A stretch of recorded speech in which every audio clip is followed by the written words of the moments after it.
ہمارے بڑے اچھے دوست تھے مولانا عبد الرحمن ساجد سلفی، اتر پردیش کے سدھارتھ نگر کے رہنے والے،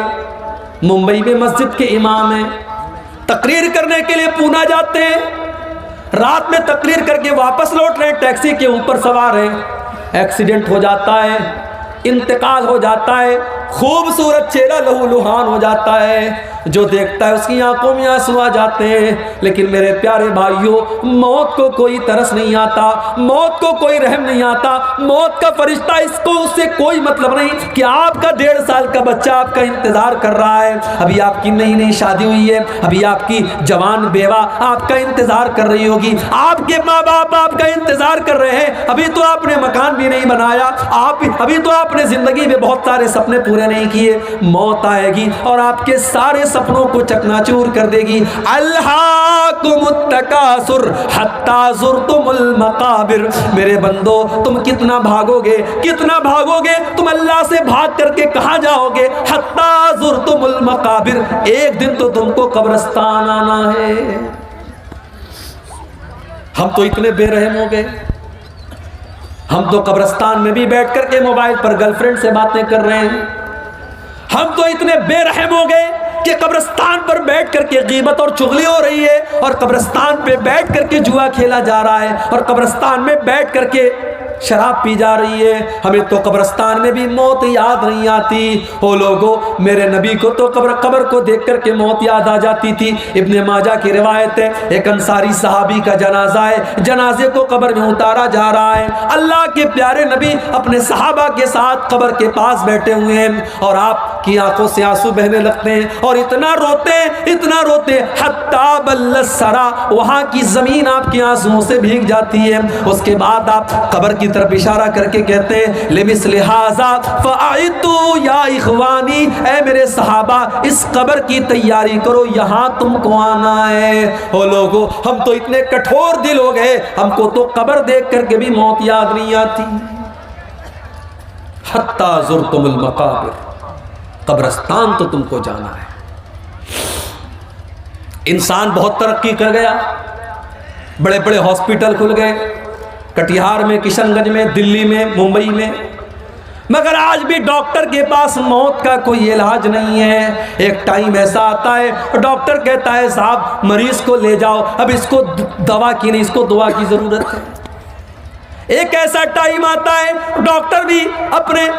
پولیس والا بھی اپنے سر کی ٹوپی اتار دیتا ہے، اور ڈاکٹر بھی اپنے سر کا رومال کھول دیتا ہے اور کہتا ہے اب ان کے پاس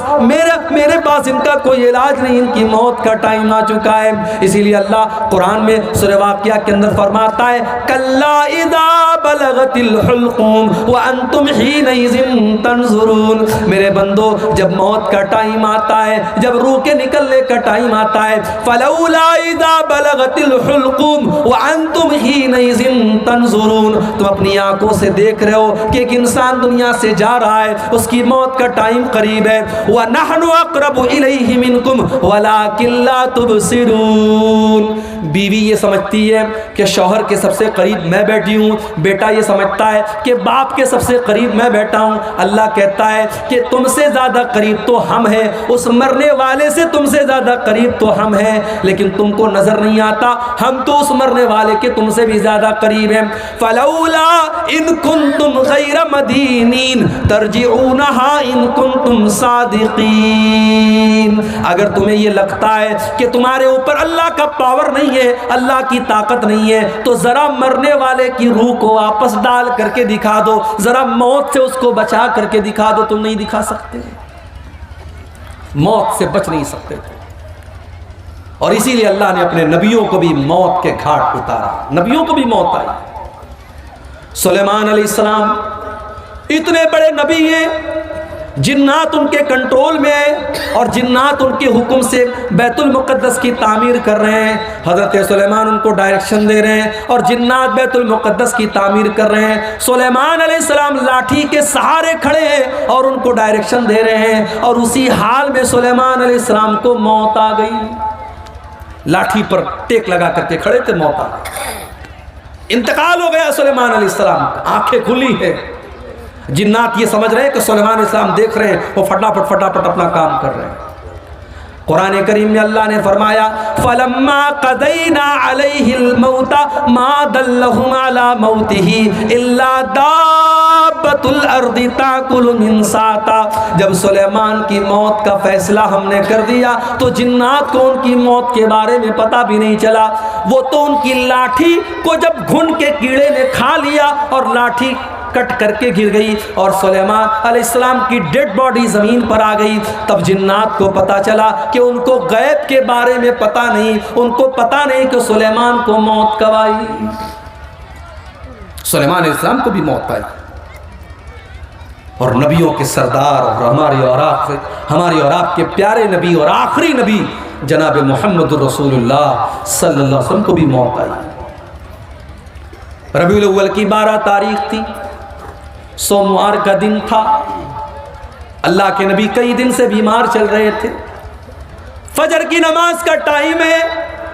اللہ کے نبی کو تھوڑی طبیعت بہتر محسوس ہوئی، آپ نے اپنے کمرے کا پردہ ہٹایا، سامنے فجر کی نماز ہو رہی ہے، ابو بکر صدیق نماز پڑھا رہے ہیں اور پیچھے صحابہ نماز پڑھ رہے ہیں۔ نبی اکرم نے اپنے صحابہ کو نماز پڑھتے ہوئے دیکھا، آپ کے چہرے پر مسکراہٹ پھیل گئی، آپ کو لگا میرا مشن کامیاب ہے، میری محنت کامیاب ہے، میرے صحابہ میرے بعد بھی نماز کو قائم رکھیں گے۔ میرے پیارے ساتھیوں، جا کر کے ذرا اپنی مسجدوں کا جائزہ لو۔ اس گاؤں کے اندر مجھے نہیں پتا کتنی مسجدیں ہیں، جاؤ ذرا مسجدوں میں فجر کی نماز کا جائزہ لو۔ اگر یہ بیچارے 70 سال والے 60 سال والے یہ ڈنڈا لے کر کے چلنے والے بوڑھے اگر مسجد میں جانا بند کر دیں تو شاید فجر کی نماز میں تالا لگ جائے مسجدوں میں، اور فجر کی نماز میں کوئی مسجد کو کھولنے والا نہ ہو۔ ہم تو نماز سے اتنے دور ہیں، کوئی بات نہیں ہے، ہمارا کاروبار چل رہا ہے، ہماری دکان چل رہی ہے، نماز ہو رہی ہے، اور محبت رسول کا دعویٰ، اللہ اکبر۔ ایک مرتبہ ربیع الاول کا مہینہ تھا، میرا پروگرام تھا کلیا چک میں، مالدہ اسٹیشن سے کلیا چک جانے میں عام طور سے 1 سے 1.5 گھنٹہ لگتا ہے، مجھے 3 گھنٹے لگ گئے۔ راستے پر جلوس نکل رہا تھا صاحب، کس کا جلوس نکل رہا ہے؟ نبی کے عاشقوں کا جلوس نکل رہا ہے، نبی کے عاشقوں کا جلوس نکل رہا ہے، ڈی جے بج رہا ہے، راستوں کو جام کر کے ناچ کر کے گا کر کے نعرے لگا کر کے لوگ محبت رسول ظاہر کر رہے ہیں۔ جس کو نبی سے محبت ہوگی وہ جلوس نہیں نکالے گا، وہ ناچ گانا نہیں کرے گا، وہ ڈی جے نہیں بجائے گا، وہ میوزک نہیں بجائے گا۔ جس کو نبی سے محبت ہوگی وہ نماز قائم کرے گا، کیونکہ نبی کو نماز سے بڑی محبت تھی۔ اللہ کے نبی فرماتے جو علت قرۃ عینی فی الصلاۃ، نماز میری آنکھوں کی ٹھنڈک ہے۔ نماز کا ٹائم ہوتا تھا، اللہ کے نبی حضرت بلال سے کہتے تھے یا بلال ارحنا بالصلاۃ، اے بلال جلدی سے نماز کھڑی کرو اور مجھے میرے دل کو سکون پہنچاؤ۔